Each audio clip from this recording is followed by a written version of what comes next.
Не мога да повярвам.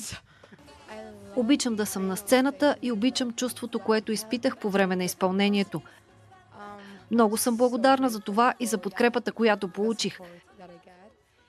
И знаете ли, не мога да крещя, защото ми трябва гласът за утре и за вдруги ден. Но ако можех да крещя, ще трябва да ме дублирате тук. Хайде, давайте с вашия глас.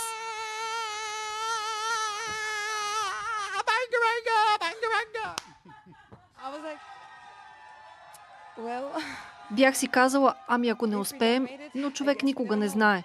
Но да, толкова страхотно беше. И знаете ли, аз не знам какво да очаквам. Не очаквам нищо. Просто приемам уроците на Вселената така, както идват. И никога не поставям нещата под въпрос. Опитвам се да не се съмнявам в себе си и в избора на Вселената. Така че не очаквам нищо и когато получа някакъв подарък от съдбата за мен, просто го прегръщам. И да, наистина съм благодарна.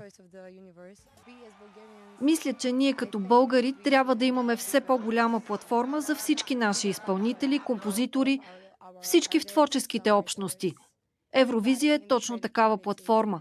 Затова се надявам след това, което ви показах, да дойдете в България и да се запознаете с нашите изпълнители, защото те наистина са невероятни.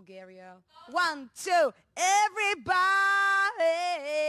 Yeah!